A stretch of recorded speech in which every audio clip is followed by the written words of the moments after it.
What up, ladies and gentlemen? Welcome back to another episode of 100 Hours Club.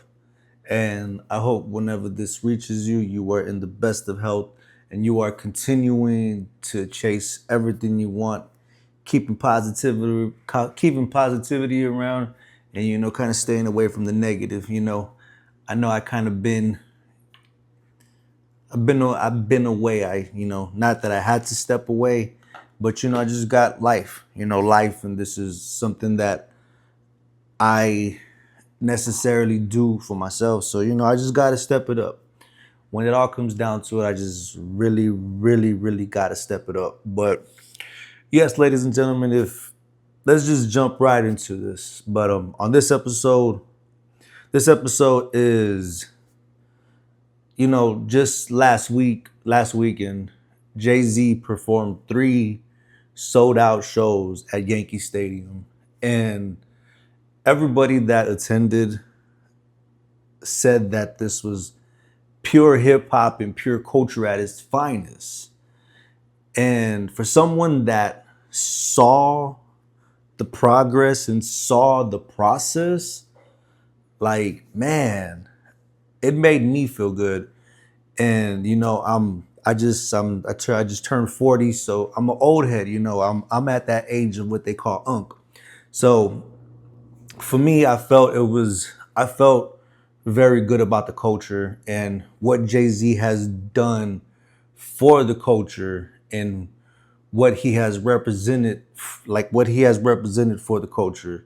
Like, it is, to me, it's amazing and it's spectacular. It's culture at its finest. And I saw a lot of people hating on it. I saw, I'm active on TikTok, I'm active on Instagram. So I do pay attention to a lot of hip hop media. I do pay attention to that. And a lot of people were like, some people were slamming it. Some people still try to throw dirt on Jay's name. But the one question I have is, isn't this isn't this what it's all for? Because if you're a fan of hip hop, and I've been a fan of hip hop, like I said, I grew up off of this. I've listened to this. I love the music. I cherish the music, and I was very big on the music. Like I remember buying the Blueprint.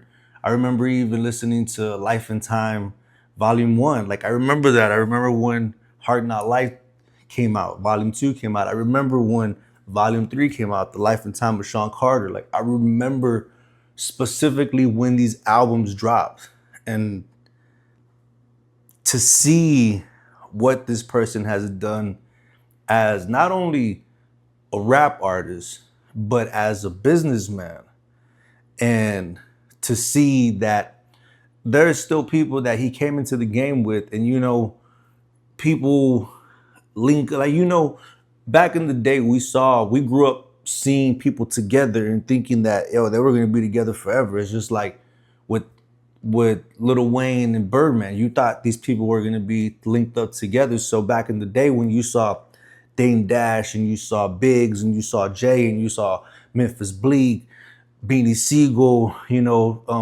Owen Sparks, when you saw all these artists and when you saw the roster of Rockefeller, you thought that was going to be embedded forever. But of course, nothing is necessarily forever. And I ain't trying to go off topic, but what I'm saying is, like, I come from the era where hip hop was a reflection of what you were going through. It's always been the underdog. This is the story of an underdog. Like, a lot of these big artists that are out, they are like ex drug dealers, ex convicts, ex people that were in the street, but in the street because they kind of needed to be in the street. Like, I put my paper plane hat to the front, but we come from the era. As far as me, I come from that era where it was about hustling. It was about selling drugs and making money. And I'm not saying that selling drugs is, I'm never going to glorify that. That's never me. But ultimately, it was about making money and hustling to get to that point where you can make it out the hood. Jay-Z came from getting denied by every label you know, having a style when he came in with Jaz-O and, you know, kind of switching his style and gravitating it to where it was at. I said, yo, this man dropped the blueprint the same day that 9/11 happened. And this man still went platinum the first, I think it was the first day. So back, and it sucks to say back then. It sucks. I hate saying that.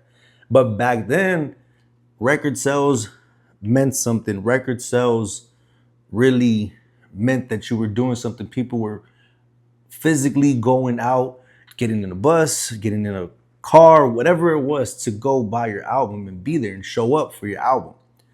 And now we're so cheap flowers. We're so spoiled. We're so like everything you could get Spotify, you could get Apple, you could get Tidal, whatever you choose to get. All you have to do is input a name and bam. Like, I understand why everybody is listening to what they're listening to because it's so easy to listen to it and it's so easy to ignore real art and real music. I did name my son Jigga. So I've always been a big Jay-Z fan, always been a big Jay-Z fan.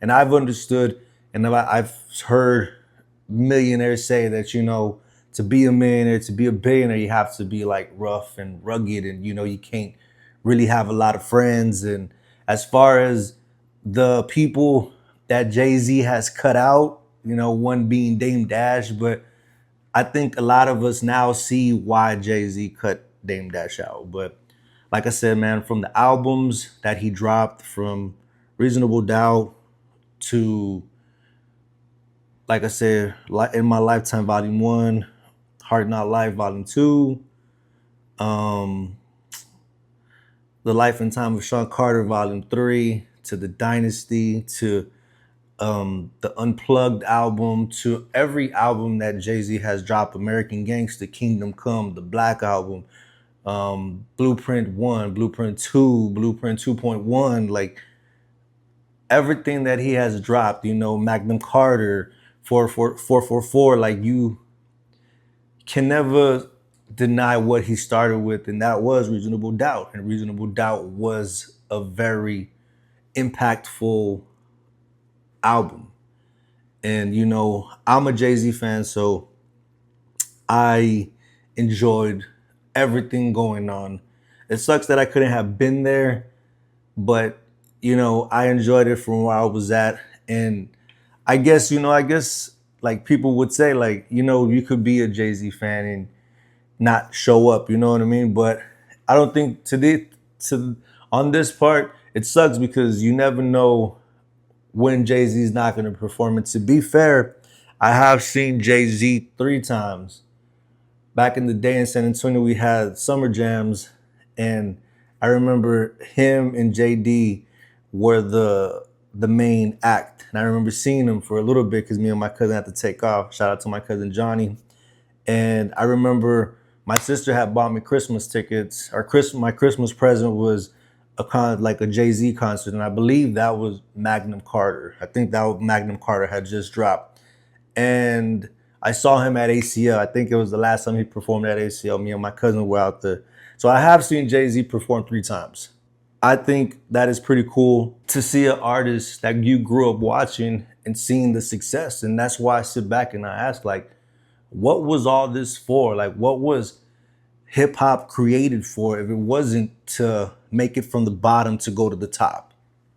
Like, in any situation, in any position you're at, you want to get your foot in and you want to go up. You never want to go down. If you want to get a job, if you want to get into the business of making music or whatever you want to do, even podcasting, even TikTok, even if whatever you want to do and you take it serious, it's levels to it, and you don't you don't want to start on level 1 and just move up to level 5. I tell myself that a lot because of the simple fact, like, I do have my platform and I do have what I have, and I feel like I take advantage of it because I'm not giving enough time to it the way I did, you know, the way I should be, and that's my fault. But I understand that I give a lot of time for other people.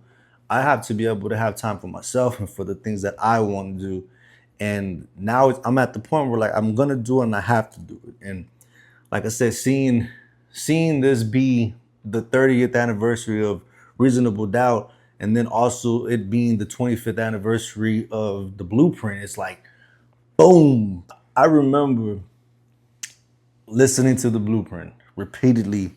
I remember this vividly. I vividly remember listening to these albums on CDs. It was never like a phone. It was never this. It was never that. It was CDs, and I loved it. And to see him perform and the merch that dropped and just everything that came with it, the vinyl. Lately, me and my wife, we've been into vinyl, so we've been trying to buy a lot more records, and that is one I'm going to get. If I miss out on it, it is what it is. I do have The Blueprint on vinyl. Shout out to my homie Kenneth for that. But yeah, you know, day one, Beyonce, Nas, Alicia Keys, Memphis Bleak on day one of Yankee Stadium. Day two opens up with Slick Rick. Eminem. Not that many people bring out Eminem. You know, Eminem does not just come out for anybody. Pharrell Williams came out as well. That's day two. Day three, he had the Clips, Jermaine Dupri, Swizz Beatz, Jadakiss, Fat Joe, Tiana Taylor, and The Dream. He had culture. It wasn't about flashing. And yeah, every time you're doing something, it's always going to be about money. Yeah, you're going to make money. You're going to maybe lose money. Even on Sunday, there was a 4-hour delay, but supposedly he paid the fine. Supposedly he did what he needed to do. And they still had a great show. You know, they still had a great show. And for me, being able to see this and being able to be like, man, like that's hip hop. Like hip hop is still thriving. Hip hop is still continuing to go. And I love it. And nowadays, hip hop is one of those things that like people are kind of like coming and going with it. You know what I mean? Like some people, some people want to like, some people like want to be real fans of hip hop. And it sucks to always have the comparison of like the Drake thing. Like Drake is a pop star, in my opinion. Drake is a pop star. He's a very talented person, but he's not. He's a rapper in a sense, but he's more of a pop star. Like what we experienced and what we saw last week was culture at its best and culture at its finest. And everybody vibing, you know, bringing out the Timbs, bringing out the Yankee hats, and bringing out everything. You know me, I'm going to represent my paper plane, and I'm always going to throw up the diamond, you dig? But yeah, ladies and gentlemen, I really appreciate it. You know, I'm trying to come back strong. I'm probably going to hit y'all with a lot more content. But, you know, ultimately, at the end of the day, I am a family man, and I am a person that takes care of his family, and I thrive to be a part of my family. So, but it comes down to having a better schedule. It comes down to being more productive and really just getting into what I got to get to. And like I said, what was all this for if not being successful in a realm that you pretty much built and you took upon? You know, Hard Knock Life tour was one of the first tours that was actually a grossing tour, and there was no violence, there was nothing, you know, nothing happened, nobody died, nobody got hurt. And if you want to even go before that, there was the Up in Smoke tour with Dr. Dre and Snoop Dogg, Eminem, Exhibit. There's tours for what artists are doing now. These artists paved the way for that. You know, after the Hard Knock Life tour, you had the Rough Riders and Cash Money tour. You had so many tours that these tours opened the door for. So for Jay to be able to sit here and say, hey, you know what, I could perform at Yankee Stadium, and not only perform, but sell out and bring a collective of people that are going to help you be great, that is continuing to push the culture forward. That's all I could say. The culture is The culture is big, pause. And if you respect the culture is gonna love you. And if you respect hip hop, you respect rap, you respect the MC, you respect what hip hop really is and what music is to people that that's all they had was music. You know, it's not it's like I said to the fans. It's not necessarily about the money. It's not necessarily about that, but it's about a feeling that an artist gives you to look at your life and say, you know what, I want to do better. You know, it's not like nowadays being around an artist. It's like not necessarily being around an artist, but being a fan of an artist. You get to know the inside with social media, and back then we didn't have this. So to see how this person lives as a family man and as what he does, you know, is dope. And like I said, I'm very glad that I was able here to. I'm very glad that I was here to appreciate it and see it and witness it. And like I said, I wasn't there, but you know, I was definitely celebrating from the outside. But like I said, ladies and gentlemen, it's The Rock, 96 and forever, 2000 and 2025 and forever for me. You dig? But I really appreciate it, ladies and gentlemen. Y'all stay focused, y'all stay positive, and keep thriving for what you want to thrive for. You dig? 100 Hours Club. I am your boy, Ernesto P. And I will see you on the next one. Yalla.